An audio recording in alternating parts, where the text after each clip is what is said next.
is Ryan Horton, Director of Football Strength and Conditioning here.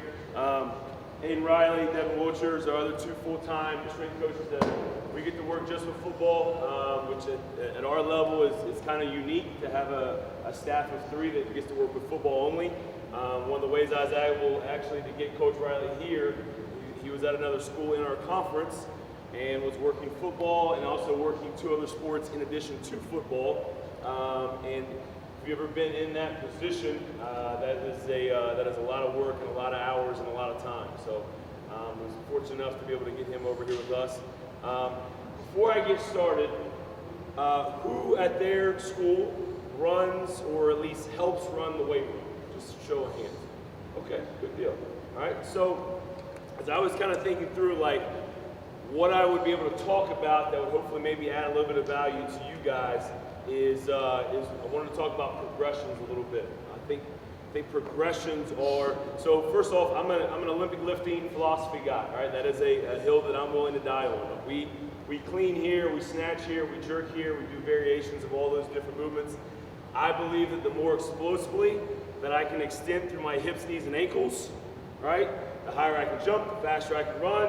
All right, if I'm going to fill a hole and I'm tackling the back, if I'm a linebacker or vice versa, if I'm a running back trying to drive through a linebacker, the more explosive I can be with my hips, knees, and ankles, I can win that one-on-one battle, right? So we do a lot of those movements in here with us. Now, even at our level, but especially if we're talking about the high school level, right, as much as I love the Olympic lifts, right, I know at that level, you have a new athlete coming in, and even with our new athletes coming in, we don't start off day one just, hey, we're going to get on the platform, we're going to power clean, right? We use progressions at our level as well. Because if you can, the same way if you're an offensive coach or a defensive coach, for the exact same reasons that you wouldn't have your players come in and you would not teach them your most intricate, most complex blitz scheme, right? Or your most intricate, most complex, route tree or whatnot, right? Same thing with the movements in the weight room, right? We want to start from simple, and then we build upon simple, the same way you would put in your base scheme, and then you build upon your base scheme, and then you start to incorporate twists, and then you start to incorporate different coverages and different schemes, and then you can get more and more complex and more intricate, right? I look at progressions in the weight room the exact same way, right? Not only are you able to work from simple to complex, right, to give your athletes a better chance, but you're able to get in quality work as you continue to teach and build to those power cleans, right? So we're not going to take 6 months of just teaching and not really getting better, not getting stronger, not getting more explosive just because we want to do 1 or 2 particular movements. We're going to use progressions that's going to allow us to get stronger, to get more explosive, and then build upon that and build upon that. So we're able to progress, but also not wasting any time as we're teaching through those progressions, okay? So as we go through this can be as interactive as you guys want it to be. So at any point in time, please feel free, stop me, ask me a question. Coach, you just said this, what about that? Please feel free to interrupt and interject, and if I didn't explain something well enough or you have a question about X, Y, and Z, this time is for you guys, all right? So with that being said, so first off, I have an enormous amount of respect, right, for any coach, right, that can get in a weight room a lot of times by themselves with 50 plus athletes in the room, especially 12, 13, 14 years old, right, and it look any kind of organized, right? That is a very, very tough task. I spent a couple years in the private sector, and as part of being in the private sector, we worked with a couple high schools where we implemented the high school's first ever strength conditioning program. So you're working with, 80 plus kids, literally everybody from scratch day one, okay? And so what I want to do with these progressions is I want to start from simple to complex, and I want to get them squatting, and I want to get them hinging. Squatting and hinging, squatting and hinging, squatting and hinging. Then I work to a more complex squat and a more complex hinge, right?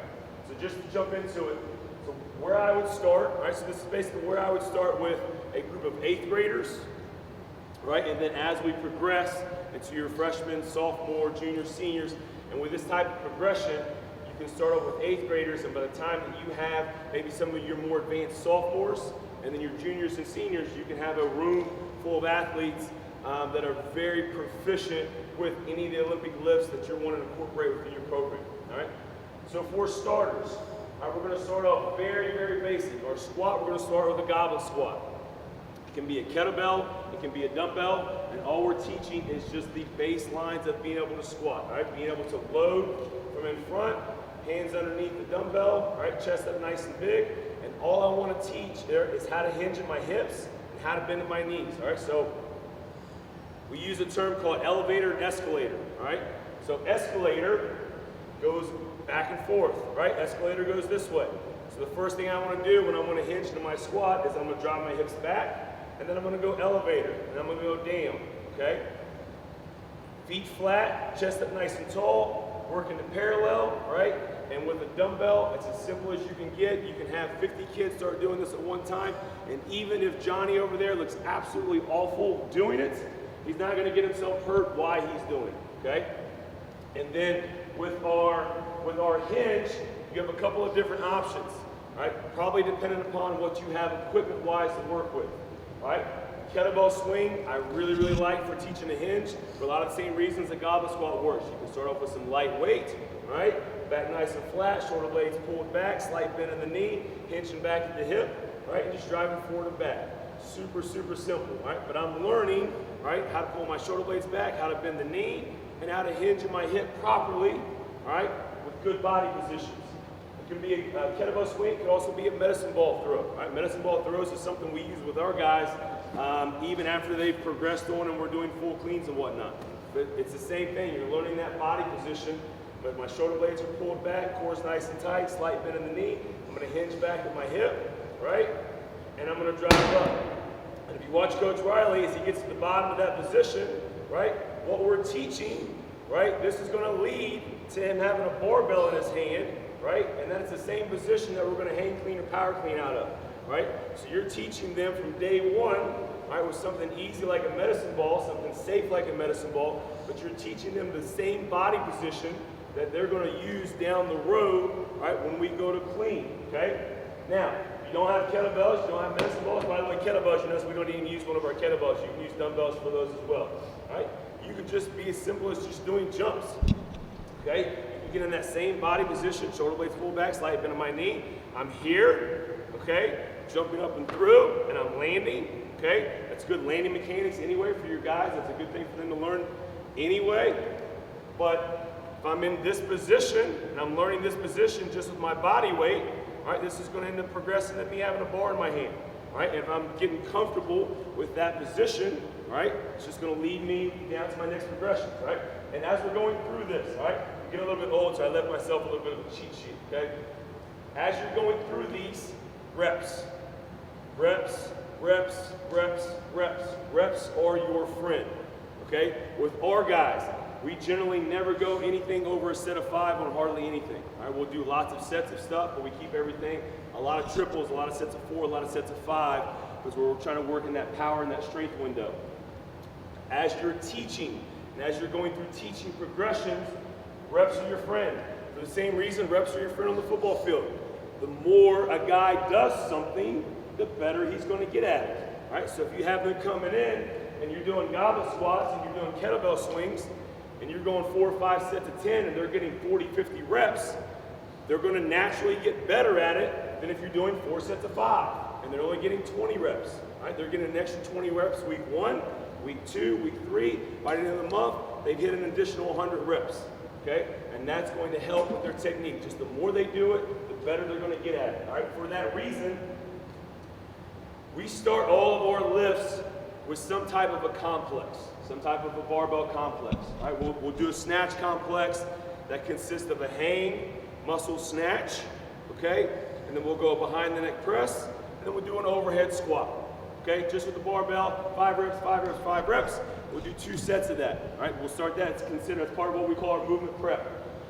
We'll do another complex where we just call it a 3x3, and it's 3 behind the neck push presses and 3 overhead squats, all right? We'll do those on a day. So our guys, all right, without them really realizing it, they've probably done it in a little over a year that I've been here, right? They've probably done 1,000, 1,500 overhead squats. Guess what we're really good at? Overhead squats, all right? I love overhead squats, just I don't want to get sidetracked too much, right?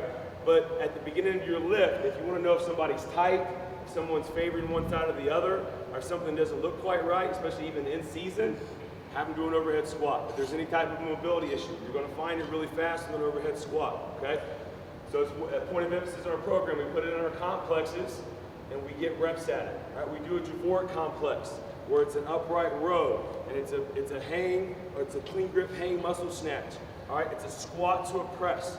It's just getting guys hinging, bending, squatting, and they get reps at it. And the more reps you're gonna get at it, the better they're gonna get, right? So, we'll start here, okay? Any questions so far on this? Okay?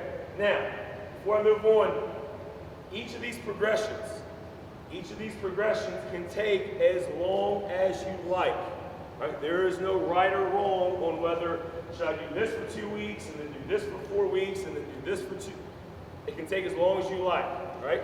If you've got a room full of 60 kids, right, and you're trying to coach them all up at once, it's probably going to take you longer to get everything to look that you want it to look as if you have 15 kids or 20 kids, right? So if you want to take 4 weeks, all right, or 8 weeks, and just do this, that's okay, okay? Put variety in your auxiliaries. Give them different curl exercises, right? Give them different push-up schemes. That's where you can do all your variety, right? So you can just hit this over and over and over and over and over again. Get better at it, get better at it, get better at it. And then with your shoulders and side raises and all that kind of stuff, give them the different variety to mix it up so they don't get bored, they don't get stagnant, okay?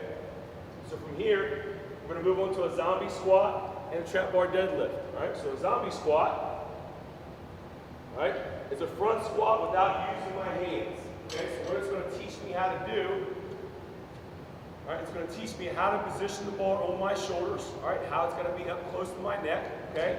Arms stay straight out in front, all right, chest does it nice and tall, escalator and elevator, hips come back, knees bend, I sit down in the squat nice and flat, all right? Now, with me not having my hands on the bar, if my chest is not up and my elbows do not stay up, all right, that bar is going to fall right off, okay? So this is going to force them to get in that correct body position because if they're not, they're going to lose the bar, all right? They can't just use their wrist, all right, to crank up against the bar to hold that thing in place. If the technique's not right, the bar's going to fall, all right? So we'll go zombie squat. Now, we may go zombie squat, all right? We would go, again, when I had those 8th graders, we would do zombie squat, and then we'd go into back squat, okay? So you get a couple sets of working that technique, right? And then you get a couple sets where you're building your strength, right? And then we're gonna move to a trap bar deadlift for a hinge.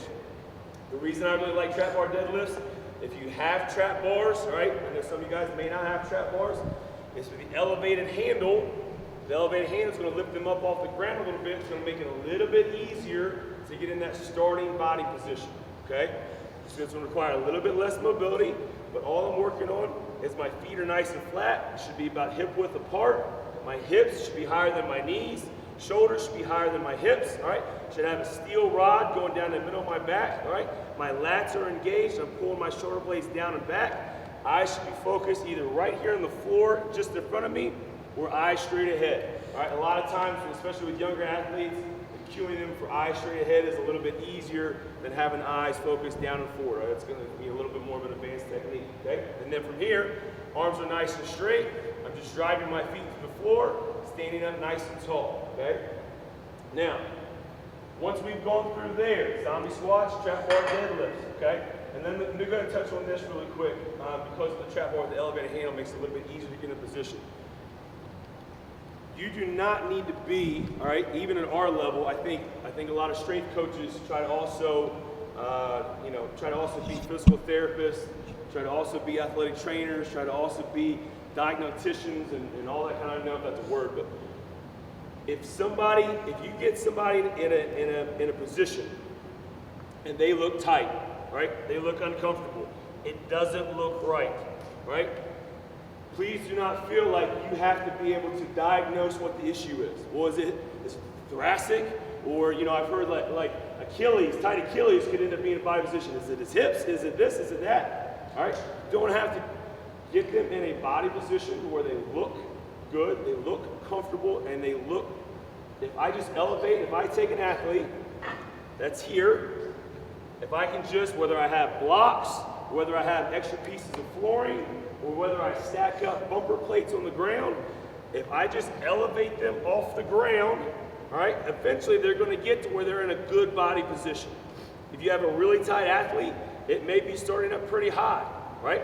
Get them to where they're in a good position and they're comfortable, and let them work, okay? The more they do that, all right, and just getting reps at it, that mobility is going to improve. Whatever that issue is, I promise you, it's going to get better. And then after 2 weeks, after a month, right, if they're up on 3 bumper plates off the ground, take one of them away.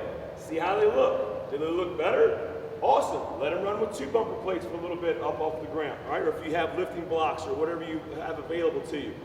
If they still look tight, raise them back up, all right? And then just let them work from that position. Again, the reason that we're going to work that position is the extension, right? The hip, knee, and ankle extension.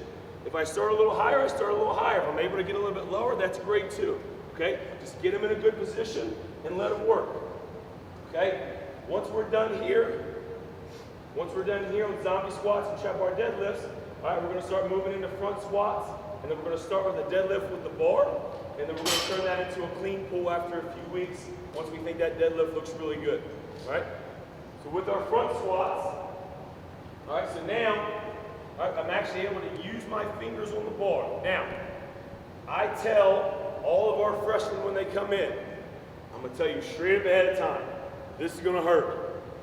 This is gonna hurt, this is gonna suck, all right? Your wrist is gonna be super uncomfortable. Give it 2 weeks. I promise you after 2 weeks, you'll get that mobility that you need in the wrist, and you're gonna be fine, it's not gonna bother you anymore. But this first day that we're gonna do this, not gonna be fun, okay? Now the biggest reason a lot of guys will struggle with this, right, is because they try to hook the bar too much, right? Even if I'm taking my fingers off the bar, if I'm really trying to hook my fingers around the bar, it's really hard to get my elbow through and around.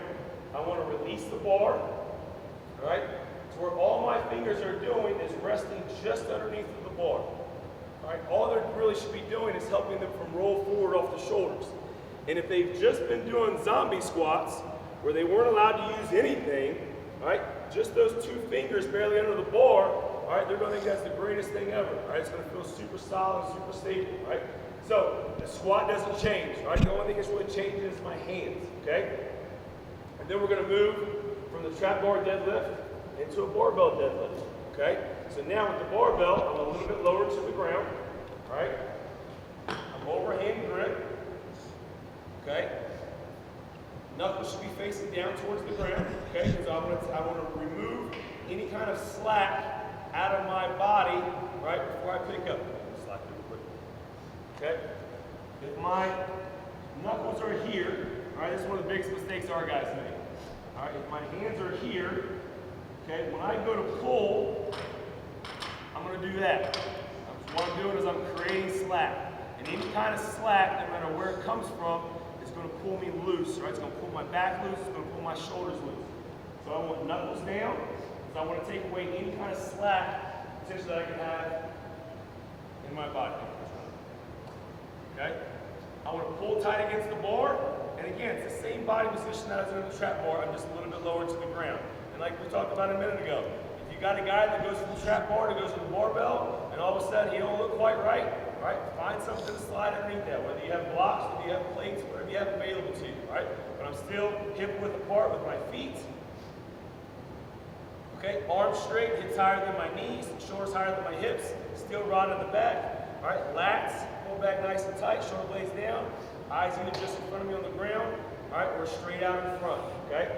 So then we're gonna go deadlift, all right? Now, your deadlift, that should be one of your quicker transitions, all right? Because if they looked really good trap bar deadlifting, most guys are gonna look pretty good moving to a barbell, okay?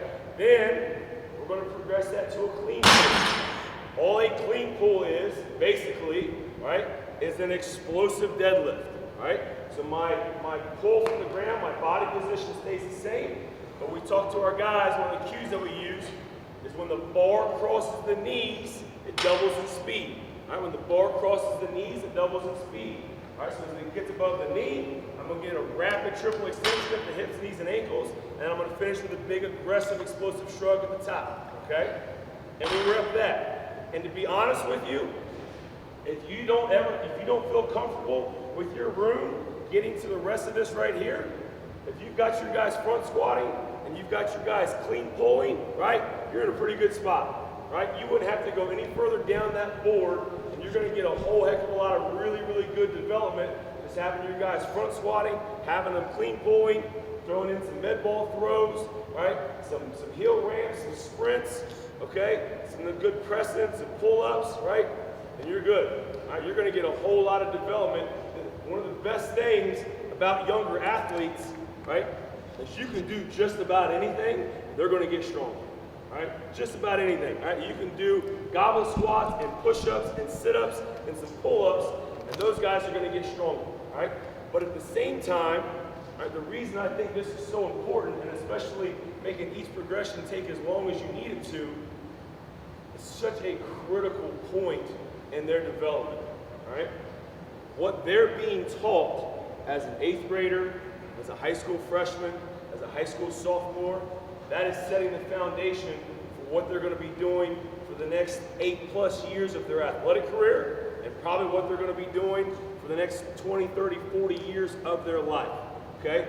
And I always tell when we have recruits come in, and we talk about we're an Olympic lifting program, and we clean, and we snatch, and we jerk, and we do all those things, and, you know, recruits are like, well, Coach, I don't jerk, I need to start learning how to do it. And I'm like, nope. I would rather, there's 3 different guys that come into our program as freshmen coming in. The first guy, and we had these a lot more, honestly, when I was working at schools in Florida than we do up north, right? First, never been in a weight room, never lifted a weight, never done, maybe kind of wandered in one time and did some bench press.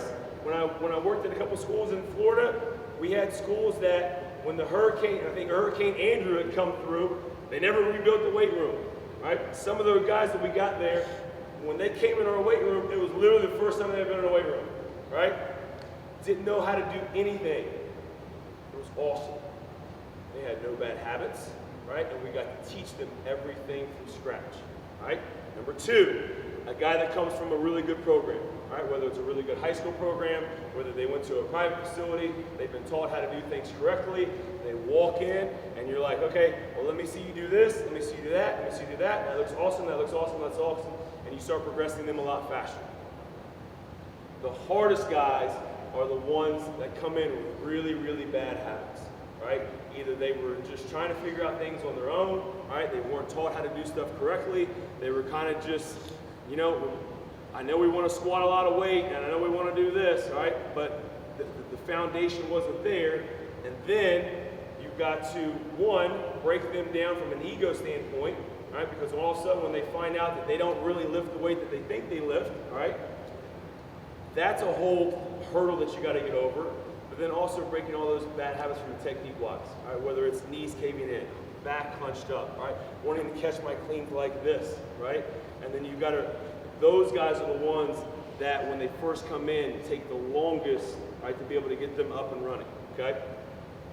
So, like I said, you can get a whole lot done with the basics, all right? So, after they're front squatting, all right, and they're clean pulling, okay? If I've been doing this, okay, I've been doing this, all right, it's a pretty easy transition to get those guys to start power cleaning. Because now all we have to do is let the elbows break, right, and I shift into the front squat that I've been doing for 4 weeks, 8 weeks, 12 weeks, okay?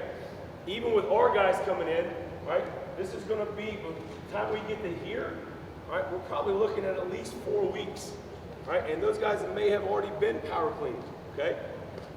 If I can front squat and I can clean pull, I can power clean. So all I'm going to do is I'm going to hit a clean pull at the bottom of the rep, let the elbows break out to the side, and now I'm catching in a front squat. Okay? Now, again, if you want to stop there, right, and you've got your guys power cleaning, you can also continue to do clean pulls, you can continue to front squat, back squat, all those things. You're going to get a really lot of great development. Right? If you want to take it one step further, right, we just started doing this with our guys about, what, 3 weeks ago, a month ago? Okay? The way that we'll start teaching full cleans, right, and I know full cleans isn't a term, it's just a clean, but is we'll have them catch, okay, and then just slide into the front squat, okay? Now some guys are going to pick it up really quick, some guys are going to want to catch, and then they're going to reshift their feet, and they're going to front squat, and that's okay too, all right? Kind of let them go at the pace that they're comfortable going with, right? But it never fails. It never fails because the guys that pick it up right away, right, and then they start sliding down into it, all of a sudden you'll see them start catching, right, at the bottom of that rep really, really quick, right? And then the guys that want to catch, and then they stand all the way back up, and then they reshift, and then they front squat. By the time that they finally figure it out, right, it never fails. Coach, that's actually a lot more easier just to jump under the bar and catch it. Yeah, it is. Like that's what we're trying to get you to figure out, right? And the thing that I always tell guys, are your legs stronger or your arms stronger? Your legs, right? That's the easy answer, right? If I can get to here, get under the bar, and let my legs do the work, I can move more weight. If I can move more weight, I get more explosive with my hips. If I can move more weight, my upper back gets stronger. My legs get stronger, right? Everything, right? And then it's a nice smooth transition right into a full clean. So now I'm just pulling myself under the bar, shifting my feet from hip width to shoulder width, right? And I'm dropping down into that same front squat that I've been doing now, right, for however long, right, you've been progressing those guys out to, okay? And if you have 8th graders coming in, right, even if you don't get to this for an entire year, that's okay, all right? If your freshman year consists of, you know what we're going to do? We're going to front squat, and we're going to deadlift, and we're going to start clean pulling, all right? Sophomore year, we're going to start power cleaning, right?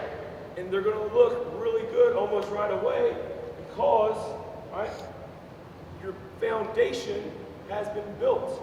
And now all of a sudden you've got sophomores, juniors, seniors in your room that are all going to look really, really good doing that. And if you decide to progress it one step further and one step further, right, then even better, okay?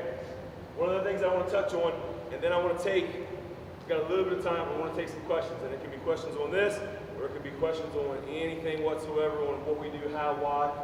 Eccentrics. In the same way that reps are your friend, eccentrics can be your friend too. And eccentrics, I'm just talking about, I'm doing a front squat, all right, doing a 3-second eccentric or a 5-second eccentric to where it's 5, 4, 3, 2, 1, 1 second at the bottom, stand tall, okay? It's gonna give you more time and attention. It's gonna get them to learn, all right, those positions as I'm dropping my hips, how to stay balanced in those positions, how to stay balanced, right, on my feet, and not get leaned out forward or rocking too far back and not letting my chest drop. If I have to go really slow at something, it really forces me to dial in to what I'm doing, how I'm bending, how it feels as I do it, right? And then after a week or two of hitting those eccentrics, right, then you speed it up, right? And it's just gonna help that teaching of them learning of what they're doing and how it feels as they go through it. So reps are always your friend, right? And if you can work those reps in the complexes, even better, right? And eccentrics is going to be your friend as well, okay? So, any questions on any of this? Or you can go off board, right? And we can talk about anything that you want to talk about as well. Yes? Before you get to cleaning, yep. do you do any upright rowing? Yes. Yes. Now, I don't equate, so I don't teach that they're going to be doing an upright row, right? That's kind of, they are, but I want to teach them to pull themselves under the bar, okay? Pull themselves under the bar. So as I'm here and I extend, my elbows break out to the side, and then I'm pulling myself under the bar as opposed to rowing it up. Because if if I get in their mind that they're upright rowing the bar, for a lot of guys, especially your stronger guys, it's going to get them in the mindset of wanting to muscle the bar up, right? I don't want to move the bar with my arms. I want to move the bar with my hips, right? And I want my hips to be generating the force and generating the power, not muscling it up. And the guys that are going to struggle with that the most are your strongest kids. Because your strongest kids have always been successful in the weight room of just bearing down and pushing harder or pulling harder. And with the Olympic lifts, that's only going to get you so far. The guys that understand how to be explosive with the hips, is the ones that's going to pick that up a little bit quicker. So I just don't want to plant that seed of that I'm rowing the bar. The hardest part is getting that elbows out. Right? Breaking the elbows out to the side. Yep. If guys want to pull back and do this and not break it out to the side. 100%. 100%. Yes, sir. Warm-up. Proper warm-up. Some proper warm-up exercises. What type of warm-up exercises? Kids first out of the weight room. Okay. So it's going to depend on what we're doing that day, all right?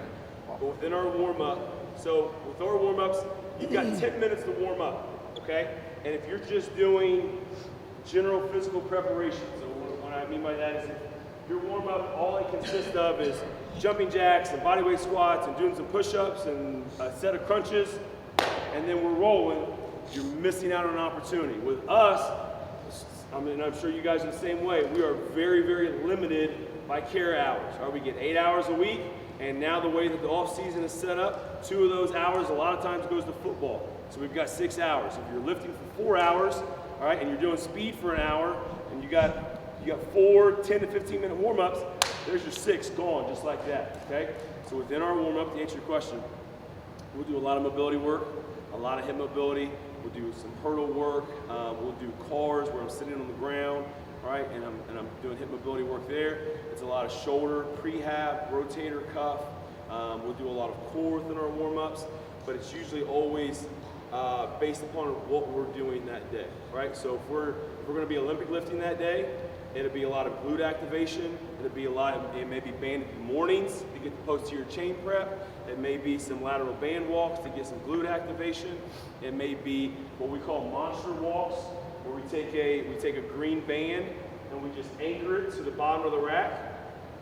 We step our foot through it, come out, get tension on the band, and then I'm stepping underneath myself, and then I'm controlling that tension coming back. It's a great groin strengthener, groin activator.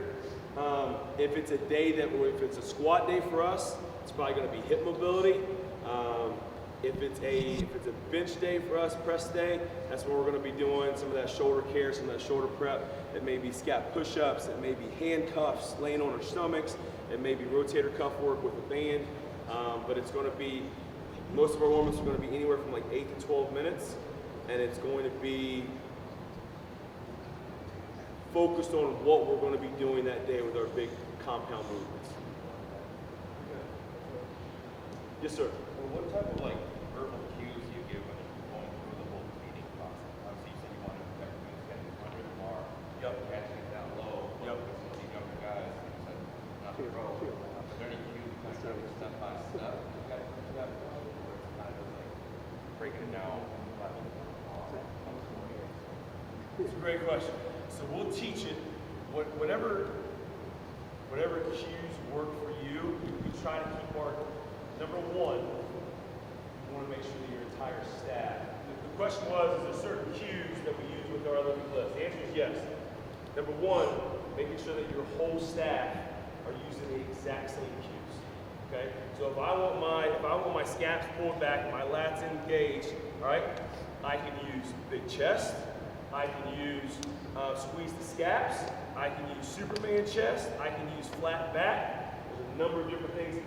We make sure that we say the same. So if I'm saying it, he's saying it, we're saying the exact same thing, and an athlete knows, oh, I need to do that, right? Oh, my low back's not arched.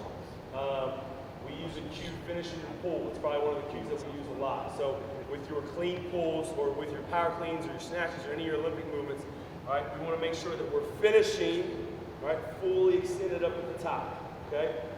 A big mistake that guys will make, especially as they start to catch and especially as they start to drop under the bar, is they'll cut the pull short, All right, so I'll finish my pull here, and then I'll be in a rush to jump underneath of it, or I'll be in a rush to catch it, and then I'll finish that pull. And when our guys here finish your pull, hey, finish your pull, finish your pull, finish your pull, they know, hey, I didn't get hip extension, right?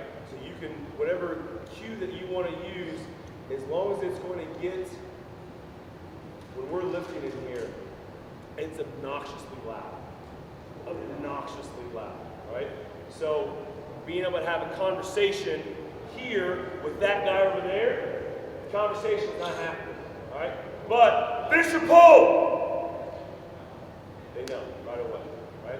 So does that answer your question? Or are you looking for more specific, like what we use to fix a particular issue? Well, that gets some points up. Well, that's but as far as like getting the weight up, mainly push. Because I got a kid right now that's trying to get into it, and he's doing all things instead of Take the arms away, and have him release. Don't, until he gets really comfortable doing that, that's why we go clean pulls first, before we go power cleans. Take his arms away. Take his arms away, have him do this, have him do this, have him do this, over and over and over again, then let him start catching. Right? Because that's all his, all his power is going to come from his hips. He's going to, like we talked about a minute ago, he's going to upright row that, or he's going to muscle that for us, right? He's got to come from his hips. So I would say, just take his catch away, just have him work on that pull, and then once he gets really good at doing that, then let him go back. Fully catch The amount of weight they're trying to push or pull when they're like just starting out. By how much weight we let him put on the bar? Yeah, like how do you? No, that's the answer. By how much weight we let him put on the bar. Oh, right. So we start our guys with the bar. We start our guys with the bar. And until I feel comfortable with how they look moving with just the bar, they don't put weight on the bar. Right? So if we're doing with our complexes in our warm up, it's always just with the barbell. And even with our freshmen when they first come in and we start teaching them hang muscle cleans, and that's with the bar. And when I feel good about how they hinge and how they look doing that, then we'll start to add weight. So we don't put them onto percentages and kind of that deal. It's very linear. So it's a very linear progression. Like, okay, that looks good with the bar, put 25s on, right? And it may be, if you've got 12 platforms, you know what I mean? It may be, hey, Johnny and Billy, you're still with the bar. You know, everybody else put 25s on the bar, right? And then you see how everybody looks with 25s on the bar, right? And then once you're done with the 25s on the board, maybe Joey and Billy over here and Steve and whoever over here, let's put blues on the board. You guys go 135, everybody else 95 pounds. Like, we dictate, we control. Like, they don't get to select, they don't get to pick. It is very much a dictatorship early on. Once we feel like they're good with all of their movements, right? Then we'll do soft maxes, right? And just kind of get an idea of a feel for where they are from a strength standpoint, squat, bench, clean, and then we'll work them one way, kind of on percentages. And it's always going to be, we do what I call working maxes, and it's always going to be a little bit lighter than whatever your true max is, right? So if you can for one rep, a good rep, hit 225, your working max is probably going to be 200, right? And then we're going to work percentages based off of that. And then when those start to look really good, then we bump up your working maxes and let you continue to kind of work off of those percentages. But early on, it is very much, you get to put on the bar what I say you put on the bar. It's not a discussion at that point. Yep. Other questions? Nope. Actually, we're right on time.